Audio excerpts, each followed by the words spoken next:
दुर्दांत अपराधी है पूर्वी उत्तर प्रदेश का, जहां इसके कनेक्शन बिहार के कई माफियाओं से भी है, जहां इसके कनेक्शन पूर्वी उत्तर प्रदेश के, चाहे वो मुख्तार के गैंग के रहे हों या दूसरे अलग गैंगों के रहे हों, उनसे कनेक्टेड था।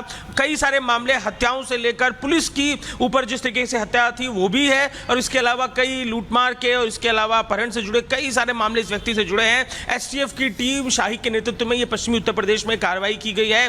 पिछले दिनों एक नेटवर्किंग और एक मार्किंग देखने को मिली है कि कई पूरे उत्तर प्रदेश के अलग अलग हिस्सों के जो दुर्दांत इस तरीके के अपराधी हैं पश्चिमी उत्तर प्रदेश में वो पकड़े गए हैं, उनका एनकाउंटर हुए या इस तरीके के हाफ एनकाउंटर हुए। तो ये एसटीएफ की कार्रवाई है जो आज के दिन उत्तर प्रदेश में देखने को मिली है।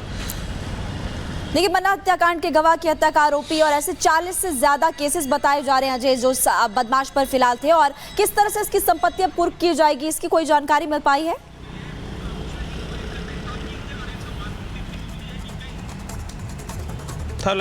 अजय, क्या आप तक आवाज पहुंच पा रही है?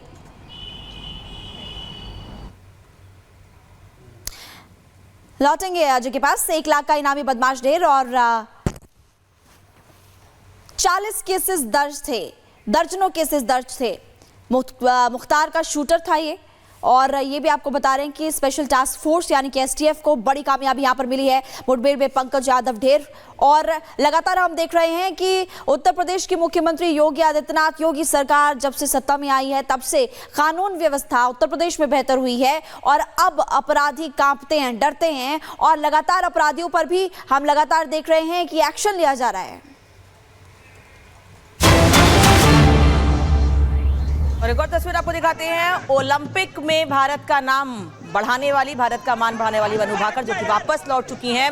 शूटिंग में मनु ने 2 ब्रॉन्ज मेडल हासिल किए हैं, वापस लौट चुकी हैं भारत, उनका स्वागत किया जा रहा है। दरअसल मनु भाकर फरीदाबाद की रहने वाली हैं, और जैसे ही मनु अपने घर पहुंची, केवल उनके परिवार के लोग ही नहीं बल्कि आसपास के लोग, बल्कि दिल्ली के कोने कोने से, अलग अलग जगहों से लोग वहां पर पहुंचे हैं उनका स्वागत करने के लिए। जब उनके परिवार से बात की गई थी तो उनका कहना था कि पिछले ओलंपिक में मनु के साथ जो कुछ हुआ था, उनकी पिस्टल सही नहीं थी, उनकी पिस्टल खराब हो गई थी, इस वजह से वो वैसा प्रदर्शन नहीं कर पाई थी जिससे तैयारी वो करके गई थी। लेकिन इस बार मनु ने वो कर दिखाया है जो वो ठान के गई थी, और अगर पिछली बार ऐसा नहीं होता महिमा और पुनीता, तो शायद पिछली बार भी ऐसा ही प्रदर्शन होता।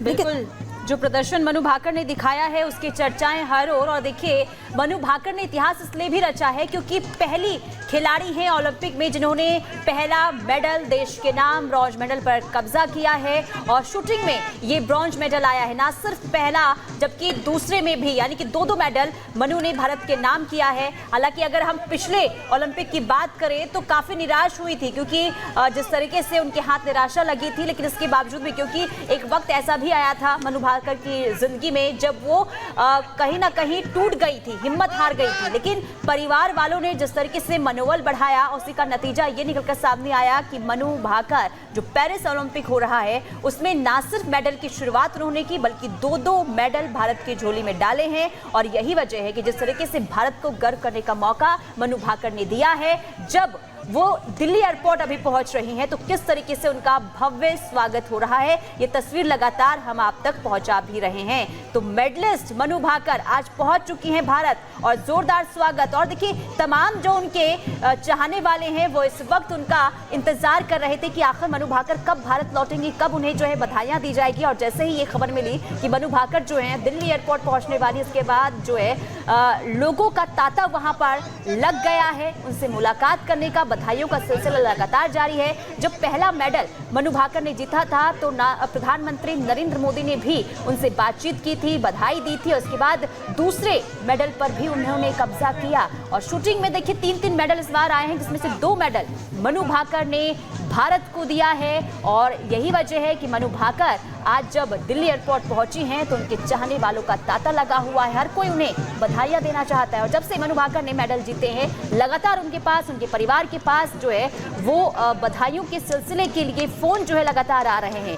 मनु भाकर ने पहला ब्रॉन्ज मेडल जीता, दूसरे में भी सरबजीत के साथ उन्होंने शूटिंग में ब्रॉन्ज मेडल जीता था। हालांकि उम्मीद थी कि तीसरा मेडल भी मनु भाकर लाएंगी, लेकिन ऐसा हो नहीं पाया। लेकिन फिर भी भारत को मनु भाकर पर गर्व है, और गर्व इसलिए क्योंकि 2 मेडल भारत की झोली में मनु भाकर ने डाला है। महिमा, अचीवमेंट्स बहुत ज़्यादा है, और 2018 कॉमनवेल्थ गेम्स की बात करें तो एक गोल्ड तब भी जीता था, और अब देखिए पेरिस ओलंपिक की अगर बात करें तो पेरिस में पराक्रम दिखाने के बाद भारत लौटी हैं, और देखिए किस तरह से स्वागत उनका किया जा रहा है। चेहरे पर एक मुस्कान, उनके साथ उनके परिवार वाले भी हैं, उनके चेहरे पर भी एक मुस्कान है, और सबसे बड़ी बात कि सेल्फी लेने की होड़ लग चुकी है। सेल्फी लेने की होड़ लग चुकी है, मनु के साथ फोटोज खींची जा रही है। ये उनका भव्य स्वागत तो बनता ही था, और आप देखेंगे कि उनके परिवार वाले भी उनके साथ इस वक्त आपको नजर आ रहे हैं, और लोगों को इंतजार था कि कब मनु वापस आए। और आज की बात करें तो देखिए आज भी बहुत कुछ देखने को मिलेगा। आज भी गोल्ड की उम्मीद भारत को है। पेरिस ओलंपिक में आज भी कई मैचेस होने वाले हैं, लेकिन अभी की ताज़ा तस्वीरें जो है वो फिलहाल आपको दिखा रहे हैं। मनु भाकर स्वदेश लौट चुकी हैं, और स्वागत खास मनु का किया जा रहा है।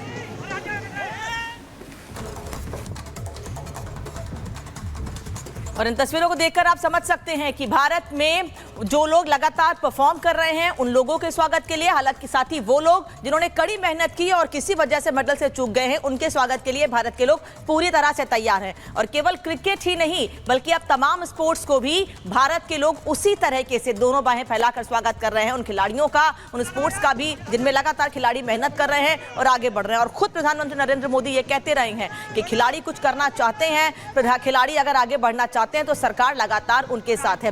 हालांकि लक्ष्य सेन समेत कई ऐसे खिलाड़ी हैं जिन्होंने काफी मेहनत की, लेकिन उसके बाद भी मेडल नहीं ला सके। कल भारतीय हॉकी टीम ने भी काफी अच्छा प्रदर्शन किया और कोशिश ये थी कि वो फाइनल्स में जा सके, क्योंकि ये पहला मौका होता जब हॉकी टीम भारत की फाइनल्स में होती ओलंपिक के। लेकिन अब ब्रॉन्ज के लिए भारतीय हॉकी टीम उतरेगी। स्पेन से मुकाबला होगा भारतीय हॉकी टीम का। लेकिन अभी जो तस्वीर आपको दिखा रहे हैं वो मनु भाकर की है। मनु भाकर ने पहले ही दिन इवेंट में जिस तरह से प्रदर्शन किया, ये बता दिया कि पिछली बार की निराशा उन पर बिल्कुल भी हावी नहीं है। मनु पूरी तरीके से तैयार हैं आने वाले और खेलों के लिए। और पेरिस ओलंपिक में जैसा प्रदर्शन उन्होंने किया, ब्रॉन्ज मेडल, 2 ब्रॉन्ज मेडल लगातार बैक टू बैक हासिल किए, उससे ये दिखा दिया है कि आने वाले समय में ये युवा खिलाड़ी और किस तरह से तैयार हैं और जैसे प्रधानमंत्री कहते हैं उनकी बातों पर अमल भी कर रहे हैं।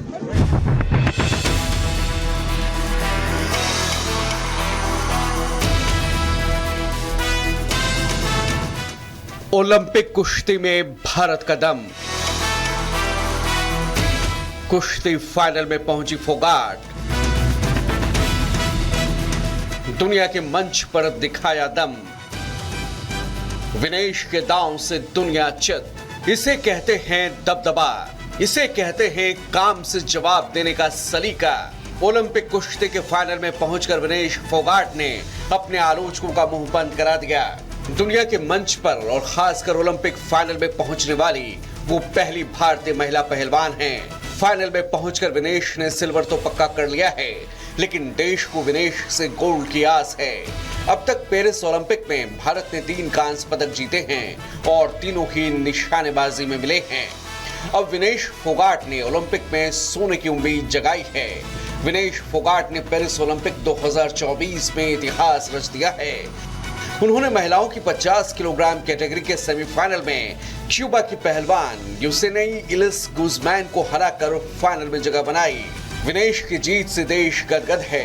सोशल मीडिया पर तरह तरह के संदेश लिखे जा रहे हैं और फाइनल में गोल्ड के लिए दुआएं मांगी जा रही है। विनेश की जीत पर मंडी से बीजेपी सांसद कंगना रनौत ने लिखा, भारत को उसका पहला गोल्ड मिलने की दुआ कर रही हूं। विनेश फोगाट ने एक वक्त पर आंदोलन में हिस्सा लिया था जिसमें उन्होंने कहा था कि मोदी तेरी कब्र खुदेगी। इसके बावजूद उन्हें देश का प्रतिनिधित्व करने का मौका मिला। उन्हें बेस्ट ट्रेनिंग, कोच और सहूलियतें मिली। यही लोकतंत्र और एक बढ़िया लीडर की खूबसूरती है। राहुल गांधी ने लिखा कि एक ही दिन में दुनिया के 3 धुरंधर पहलवानों को हराने के बाद आज विनेश के साथ साथ पूरा देश भावुक है। जिन्होंने भी विनेश और उसके साथियों के संघर्ष को झुठलाया, उनकी नीयत और काबिलियत तक पर प्रश्न चिन्ह खड़े किए, उन सभी को जवाब मिल चुका है। आज भारत की बहादुर बेटी के सामने सत्ता का वो पूरा तंत्र धराशायी पड़ा था जिसने उसे खून के आंसू रुलाए थे। चैंपियंस की यही पहचान है, वो अपना जवाब मैदान से देते हैं। बहुत बहुत शुभकामनाएं विनेश। पेरिस में आपकी सफलता की गूंज दिल्ली तक सुनाई दे रही है। अखिलेश यादव